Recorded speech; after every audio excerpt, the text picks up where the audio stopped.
लेकिन माता सावित्री बाई फुले ने वो संघर्ष किया कि मैं घर घर जाकर के हर माताओं बहनों को, हर बेटियों को शिक्षा की ज्योति जलाकर उनको शिक्षित करूंगी।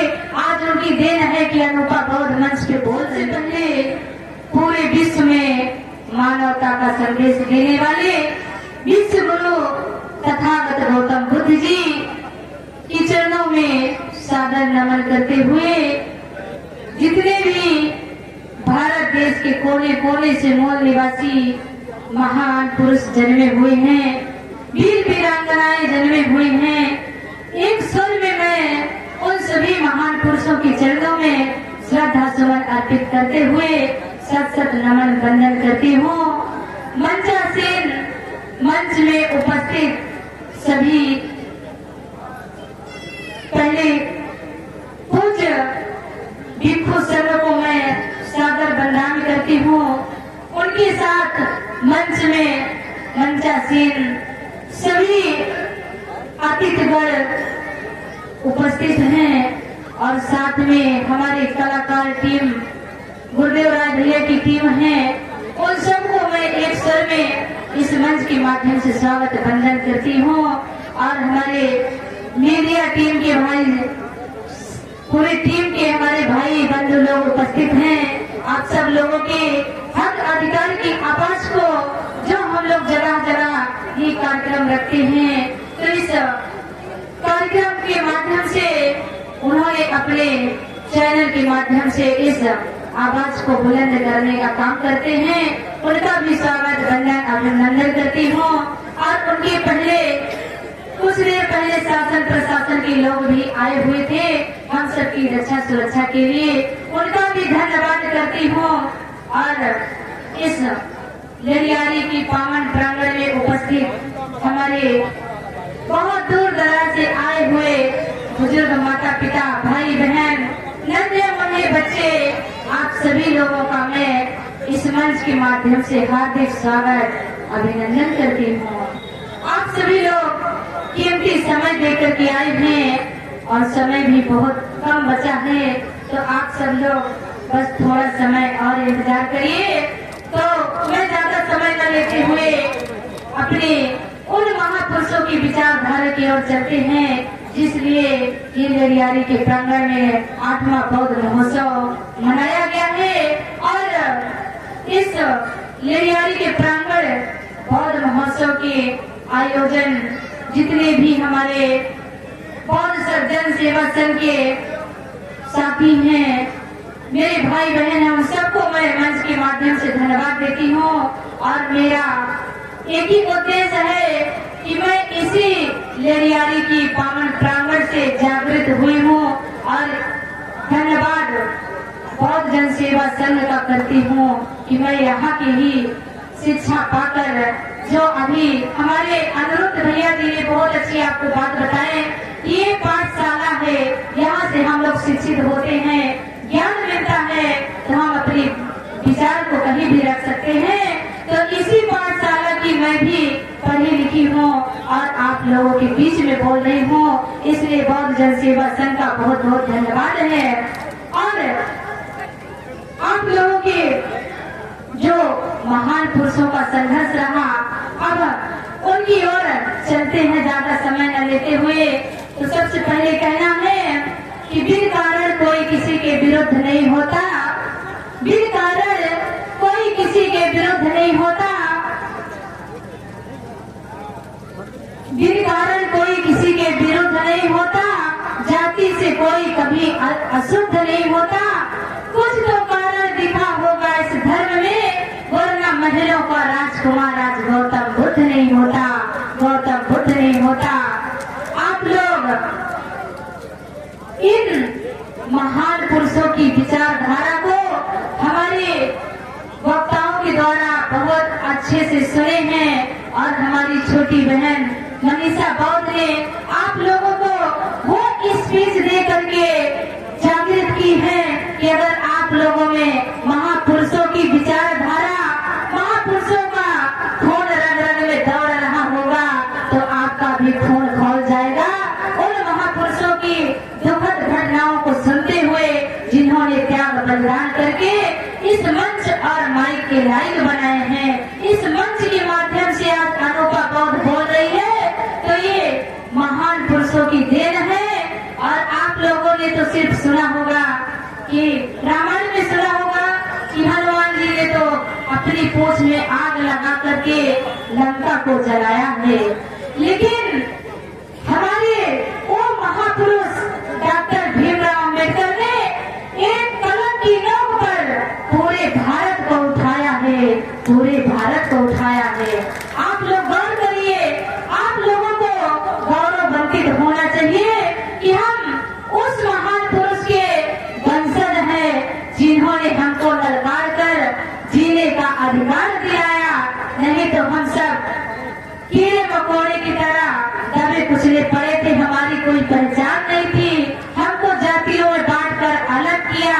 लेकिन आप लोग अब एक हो जाइए, क्योंकि अभी आप लोगों ने सुना होगा कि मनवादी विचारधारा के लोग कहते हैं कि बटोगे तो कटोगे, सुने हैं ना आप लोग।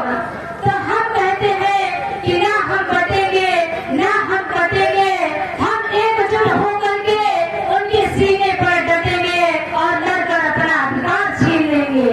इस तरह आप लोगों को होना चाहिए।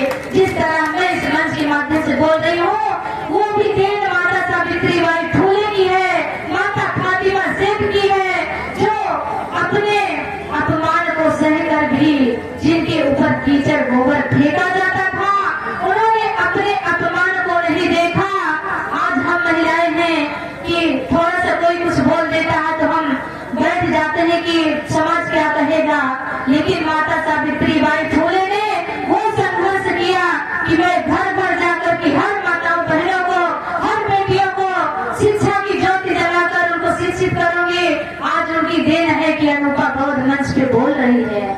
तो उनके लिए एक लाइन कहना चाहूंगी, उनके लिए कहना चाहूंगी,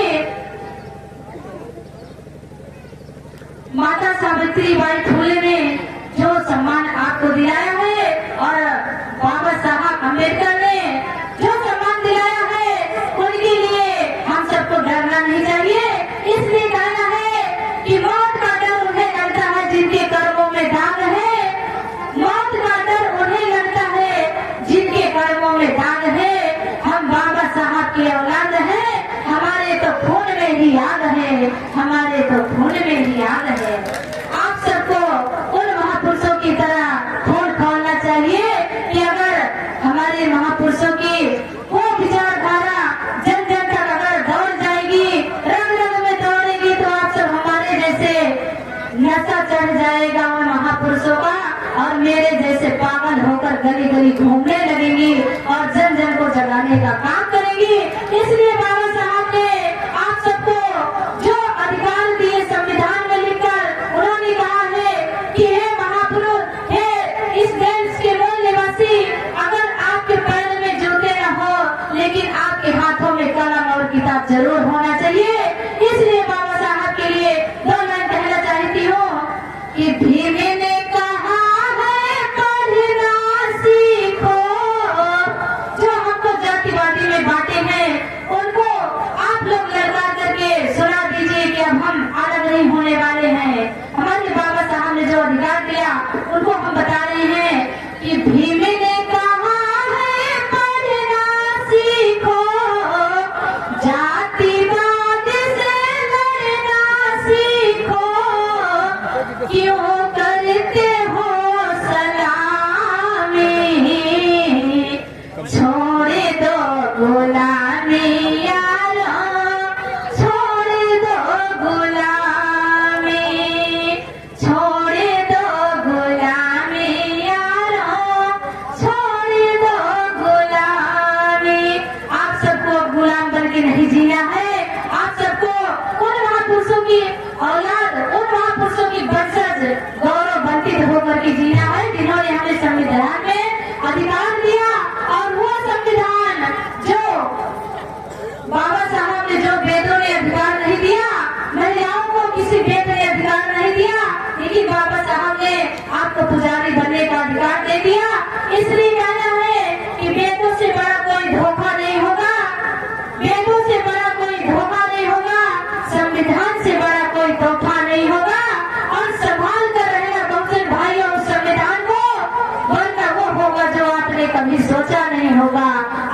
कभी सोचा नहीं होगा। इसलिए ज्यादा समय न लेते हुए हमारी माताएं बहनें भी बहुत समय दे करके अभी तक बैठी थी, उनके घरों में काम है, लेकिन हमारी माताएं बहनें ये विचार जो महापुरुषों की यहाँ पर सुने हैं सभी वक्ताओं के माध्यम से, गीत संगीत के माध्यम से, आप लोग अपने घरों में जाकर विचार करिएगा कि क्या ये बात सच है। क्योंकि गौतम बुद्ध जी ने जो आपको पंचशील के माध्यम से ज्ञान दिए हैं, उन्होंने कहा कि मेरी बात इसलिए मत मानो कि मैंने कहा है। उन्होंने अपने को भगवान नहीं माना। उन्होंने कहा कि मेरा बताया हुआ सिर्फ धर्म है, एक रास्ता है, मैं कोई भगवान नहीं हूँ। आप अगर उस रास्ते को अपनाते हो तो आपका जीवन मंगलमय होगा, आपका जीवन सुंदर होगा, सफल होगा। लेकिन हमारे बाबा साहब ने कह दिया कि ए मूल निवासी, जाकर के अपने दीवारों पे लिख दो कि हम इस देश के शासक हैं। लेकिन बड़ी दुखद बात है कि हमारे देश के मूल निवासी ने कहाँ शासन जमाया, वो जाकर के दारों के ठेके में शासक बन गए और हमारी माताएं बहनें मंदिरों की शासक बन गई। इससे हमारे देश का कल्याण नहीं होगा। हमारे भारत देश कभी बौद्धमय भारत नहीं बन सकता। अगर ऐसे बटे रहेंगे तो इस विचारों को सुनने समझने की जरूरत है और ज्यादातर युवाओं को, हमारी युवा बच्चियों को, हमारी महिलाओं को समझने की जरूरत है। क्योंकि महिलाएं हमारी अंधविश्वास में ज्यादा फंसती हैं, इसलिए उनको ज्यादा सोचने समझने की जरूरत है। अगर आप सब इन विचारों को सुन समझकर अपने अंदर मेरे जैसा धारण करते हैं, क्योंकि धर्म कोई धंधा नहीं है, धर्म वो चीज है जिसको धारण किया जाए। कहते हैं कि धारण किया सो धर्म है वरना काली रात, धारण किया सो धर्म है वरना कोरी बात। तो बुद्ध जी ने क्या कहा है, जब आप लोग सोचते हैं कि मैं अगर मेरे ऊपर कोई संकट आएगा तो भगवान मुझे बचाएगा, लेकिन भगवान कोई नहीं है। भगवान आपका वो इंसान है जो आपके संकट में काम आए। इसलिए कहना है कि देव प्रत्यक्ष कथाहु जग नाही, देव प्रत्यक्ष कथाहु जग नाही, देव परोक्ष समाज हिमाही, देव प्रत्यक्ष।